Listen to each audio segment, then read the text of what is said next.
Sir, diabetes क्या होती है? इसके बारे में थोड़ा बताइए सर। बहुत अच्छा क्वेश्चन। पंकज जी का क्वेश्चन ये है कि डायबिटीज क्या होती है, डायबिटीज के बारे में कुछ बताइए। देखिए, डायबिटीज एक ऐसी बीमारी है या हम ये कहें कि डायबिटीज एक डिजीज नहीं, डिसऑर्डर है।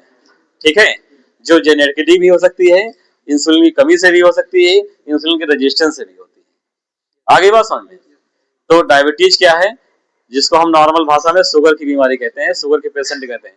आज के टाइम पर अगर देखा जाए तो हेल्थ, जो हमारी लाइफ स्टाइल है, इन्वायरमेंटल फैक्टर है, जेनेटिक फैक्टर है, मेजर रीजंस हैं जिनकी वजह से डायबिटीज होती है। ठीक है, लोगों में। और इसके पेशेंट दिन प्रतिदिन बढ़ते चले जा रहे हैं, है ना। पहला हमारा हो गया लाइफ स्टाइल, हम खाने में क्या खा रहे हैं। आप लोगों को एक चीज पता होगी, हमारे खाने में शुगर होता है। ठीक है, उसको हम खाते हैं, चाहे हम फ्रूट के रूप में खाएं तो फ्रैक्टोज मिलेगा, दैट एंड कन्वर्ट होकर ग्लूकोज में कन्वर्ट हो जाएगा।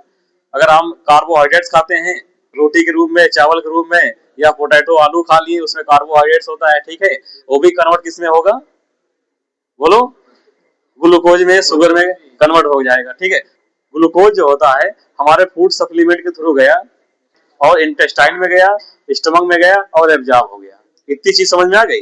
एब्जॉर्ब होने के बाद क्या होगा, वो ब्लड में जाएगा। एब्जॉर्ब होने के बाद कहाँ जाएगा, ब्लड में जाएगा। ब्लड में जाने के बाद ब्लड में जो ग्लूकोज होता है वो हमारे हर एक सेल्स में पहुंचता है, लेकिन उस सेल्स में डायरेक्टली नहीं पहुंच पाता। उसको कौन पहुंचाएगा, इंसुलिन हार्मोन्स पहुंचाएगा। फिर से समझो, आपने खाना खाया, खाने में आपके कार्बोहाइड्रेट था, कार्बोहाइड्रेट क्या हुआ, ग्लूकोज में कन्वर्ट हो गया, शुगर में कन्वर्ट हो गया, एब्जॉर्ब होकर तुम्हारे खून में चला गया। आगे बात समझ में इतनी। ब्लड में जब गया तो ब्लड में जाने के बाद वो सेल्स में पहुंचेगा। तो सेल्स में पहुंचने के लिए उसको कैरियर की जरूरत पड़ती है। कैरियर यहाँ पे कौन होगा, इंसुलिन होगा। इंसुलिन क्या है, तुम्हारा एक ऐसा हार्मोन है जो पैंक्रियाज की बीटा सेल से सिक्रेट होता है, जो शुगर को सेल्स के अंदर तक ले जाने का काम करता है। आगे बात समझिए। ठीक है, अब ये अंदर जब ले जाएगा तो माइट्रोकांडिया में को पावर हाउस बोला गया है। किसको, सेल्स में माइट्रोकांडिया को पावर हाउस बोला गया है। वहीं पे इसकी इनकी रिएक्शंस होती है। यही तुम्हारा ग्लूकोज तुम्हारा कन्वर्ट हो जाएगा एटीपी, और एटीपी एनर्जी में। तो सेल्स के अंदर जितने भी कंपोनेंट होते हैं उनको काम करने के लिए एनर्जी चाहिए। ठीक है, वो एनर्जी कहाँ से मिलेगी, ग्लूकोज से मिलेगी। जब तुम कुछ काम करते हो, कुछ वर्क करते हो, तो उसके अंदर जो कंपोनेंट होते हैं, जैसे प्रोटीन तुमको चाहिए, तो प्रोटीन तुम्हारे सेल्स के अंदर कौन बनाता है, राइबोसोम्स। ठीक है, तो प्रोटीन समझ में आ गई। ठीक इसी प्रकार से जितने भी कंपोनेंट उसके अंदर काम कर रहे हैं उनको चाहिए क्या, एनर्जी। एनर्जी कहाँ से मिलेगी, शुगर से। ठीक है, और लेकिन जब तुम काम नहीं करोगे तो एनर्जी की जरूरत पड़ी नहीं। तुम खा रहे हो, तुम्हारी आंतें उसको डाइजेस्ट कर रही हैं, खून में ग्लूकोज की मात्रा पहुंचा रही, मतलब शुगर बढ़ रहा है। आ रही बात समझ में सबको।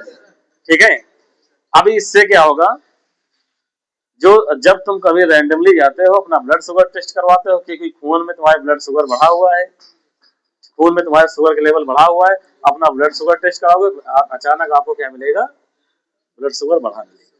इसी को हम क्या बोलते हैं, शुगर वाला पेशेंट की शुगर उनको हो गया। कंट्रोल कैसे किया जाए, कंट्रोल कैसे किया जाए, है ना। इतनी बात समझ में आ गई। अब यहाँ पे पहले हम टाइप पढ़ लेते हैं कि शुगर कितने प्रकार से होते हैं, या जो है डायबिटीज कितने प्रकार की होती है। टाइप 1, टाइप 2 और जेस्टेशनल डायबिटीज। अभी तक आप लोग सुने होंगे कि टाइप 1 और टाइप 2 पढ़े होंगे, जेस्टेशनल डायबिटीज शायद ना मालूम हो। ठीक है, जेस्टेशनल डायबिटीज, पहले हम टाइप 1 के बारे में पढ़ते हैं। टाइप 1 डायबिटीज वो होती है जो इंसुलिन की कमी से होती है। जब हमारी पैंक्रियाज की सेल डिस्ट्रॉय हो जाए या डिस्फंक्शन करने लगे। पैंक्रियाज की बीटा सेल से इंसुलिन सिक्रेट होता है, और पैंक्रियाज की जो बीटा सेल्स हैं वो डिस्ट्रॉय हो जाए या उनके फंक्शन डिसफंक्शन हो जाए।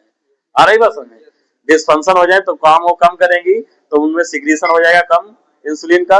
इसलिए जो क्या हो जाता है, इंसुलिन की कमी की वजह से डायबिटीज हो गई। ठीक है, पहला रीजन टाइप 1 में आ गया। टाइप 2 में इंसुलिन की कमी नहीं होती है, इंसुलिन रेजिस्टेंस हो जाता है। आई बात समझ में। ठीक उसी प्रकार से शुगर, माइट्रोकांडिया में एनर्जी भरपूर भरी पड़ी है, काम आप कर नहीं रहे जरा से भी, और शुगर ऊपर से ले रहे हैं तो वही शुगर आपको बढ़ा मिलेगा। इंसुलिन की कमी नहीं हुई, इंसुलिन हो गया रेजिस्टेंस। ठीक है, जिस वजह से क्या हो गया, डायबिटीज हो गई।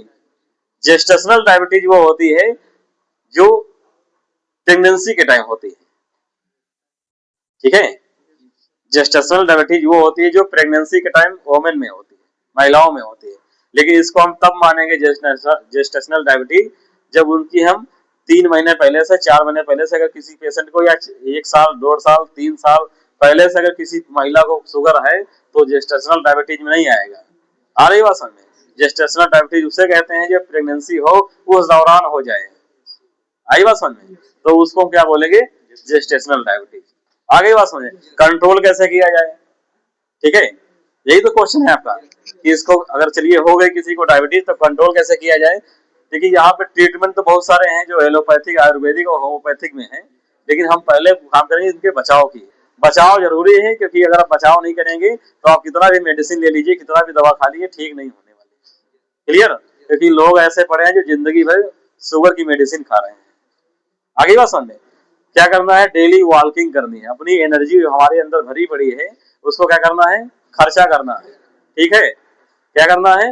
लॉस करनी है एनर्जी। कैसे करोगे लॉस? वर्क करके, फिजिकल वर्क, दौड़ना है, टहलना है, लंबी चाल चलनी है, काम करना है, शुगर की डाइट कम कर देनी है, खाने में जिनमें आपको लग रहा है कि इनमें शुगर है उसको कम कर देना है, क्योंकि अगर आप नहीं करोगे ऐसे तो ओबेसिटी बढ़ेगी, मोटापा बढ़ेगा और जो है तमाम तरह की बीमारियां होने लगती है, पूरी नसों में ब्लॉकेज आने लगते हैं, कोलेस्ट्रॉल के लेवल बढ़ने लगता है, हार्ट के रिस्क बढ़ जाते हैं, हार्ट अटैक आने के चांसेस बढ़ जाते हैं, लीवर खराब हो जाता है, फैटी लीवर हो जाता है, किडनी फंक्शन डिजीज जो है, किडनी फंक्शन तुम्हारी कम काम करती है, किडनी फेलियर होने के चांस ज्यादा बढ़ जाते हैं, तमाम तरह की बीमारियां हो जाती है। ये आप मान लीजिए अगर किसी पेशेंट को डायबिटीज हो गई तो पेशेंट बिल्कुल अंदर से खोखला हो जाता है, loss of energy, loss of fatigue, loss of hepatitis, loss of insomnia, तमाम तरह की डिप्रेशन जैसी प्रॉब्लम उसको होने लगती है। आई बात समझ में? इतनी प्रॉब्लम है तो हम क्या करेंगे? पहले हेल्थी लाइफ स्टाइल के लिए अपनी लाइफ स्टाइल को चेंज करेंगे। कैसे चेंज करेंगे? डेली वॉकिंग करेंगे, डेली टहलेंगे, डेली चलेंगे और अपने डाइट में शुगर वाली क्वांटिटी वाली चीजों को नहीं खाएंगे। ठीक है, बिल्कुल भी नहीं खाएंगे, मतलब कम कर देंगे। आई बात समझ में? बाकी मेडिसिन के लिए आप अपने डॉक्टर को दिखाइए, वो आपको बताएगा।